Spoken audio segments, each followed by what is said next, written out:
পৃথিবীর সর্বশ্রেষ্ঠ মানব হযরত মুহাম্মদ মুস্তাফা সাল্লাল্লাহু আলাইহি ওয়াসাল্লামের কাছে যাবে। এই জন্য আমার বন্ধুর সামনে আগে যেতে হলে আমার বন্ধুর সামনে গিয়ে আগে সালাম দিবে, তারপরে আমার বন্ধুর মতামত জানতে চাইবে, আমার বন্ধু কি আমার সাক্ষাতে আসতে চায় কিনা, আমার বন্ধু কি আমার সাক্ষাৎ লাভে এখন প্রস্তুত আছে কিনা। যখন মালাকুল মউত যখন আসলো, রাসূল আরবীর শিয়রের সামনে দাঁড়ানোর পর বলতে লাগলো, আসসালামু আলাইকা ইয়া রাসূলুল্লাহ, ওগো আল্লাহর রাসূল, আল্লাহ আপনার কাছে আমাকে পাঠিয়েছেন অনুমতি নেয়ার জন্য। আপনি কি এখন প্রস্তুত আছেন কিনা? আপনি যদি এখন প্রস্তুত থাকেন তাহলে আমি আপনার জান কবজ করতে পারি।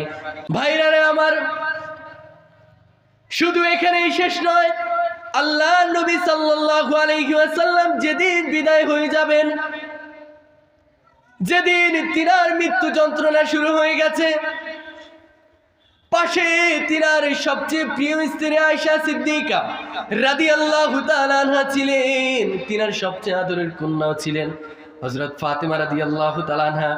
তিনার জামাতারাও ছিলেন, তিনার অন্যান্য সাহাবীরাও ছিলেন। আল্লাহর নবী সাল্লাল্লাহু আলাইহি ওয়াসাল্লামের কাছে জিবরাইল আসলো। আসার পরে বলতে লাগলো, ইয়া রাসূলুল্লাহ, আসসালামু আলাইকা ইয়া রাসূলুল্লাহ, ওগো আল্লাহর নবী, আল্লাহ আপনার কাছে সালাম পাঠিয়েছে এবং আল্লাহ জানতে চেয়েছেন আপনি এখন কেমন আছেন। যদিও তিনি সব বিষয় সম্পর্কে জানেন, যদিও তিনি আলিমুম বিজাতিস সুদূর, মানুষের অন্তরের খবরও জানেন। আল্লাহর নবী জিবরাইল আমিনকে এই কথার উত্তরে বললেন, জিবরাইল, আমার আজকে এত বেশি কষ্ট হচ্ছে, যে কষ্ট আমার আর পৃথিবীতে আর কখনো কোনোদিন হয় নাই। আল্লাহর নবীর সামনে জিবরাইল বলতে লাগলো, ওগো আল্লাহর নবী, আজকে আপনার সামনে আমি নতুন একজন ফেরেশতাকে এনেছি।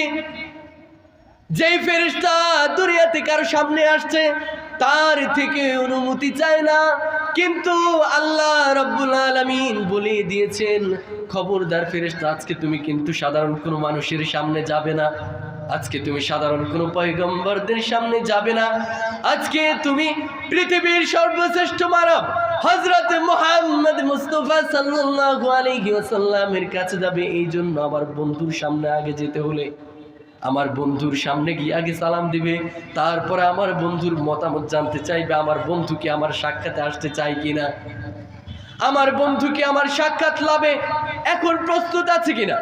যখন মালাকুল মউত যখন আসলো, রাসূল আরবীর শিয়রের সামনে দাঁড়ানোর পর বলতে লাগলো, আসসালামু আলাইকা ইয়া রাসূলুল্লাহ, ওগো আল্লাহর রাসূল, আল্লাহ আপনার কাছে আমাকে পাঠিয়েছেন অনুমতি নেয়ার জন্য। আপনি কি এখন প্রস্তুত আছেন কিনা? আপনি যদি এখন প্রস্তুত থাকেন তাহলে আমি আপনার জান কবজ করতে পারি। নবীজি প্রশ্ন করলেন, যদি আমি প্রস্তুত না থাকি, যদি আমি অনুমতি না দিই তাহলে কি হবে?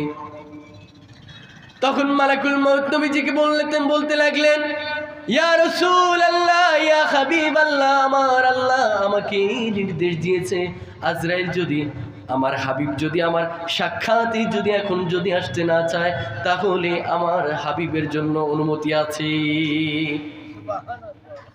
ভাইরা রে আমার, মূল কথা বোঝা হচ্ছে এটা, আল্লাহর নবী সাল্লাল্লাহু আলাইহি ওয়াসাল্লামের দুনিয়া থেকে চলে যাওয়ার কিছুক্ষণ পূর্বে যখন তিনার মৃত্যু যন্ত্রণা শুরু হয়ে গেল, মালাকুল মউত যখন তিনার জান কবজ করবেন, এর ঠিক কিছুক্ষণ পূর্বে আল্লাহর নবী সাল্লাল্লাহু আলাইহি ওয়াসাল্লাম তিনার আদরের সন্তানদের কথা ভাবেন নাই, তিনি তিনার কলিজার টুকরো ফাতেমার কথা ভাবেন নাই, তিনি তিনার সবচেয়ে আদরের স্ত্রী আয়েশার কথা ভাবেন নাই।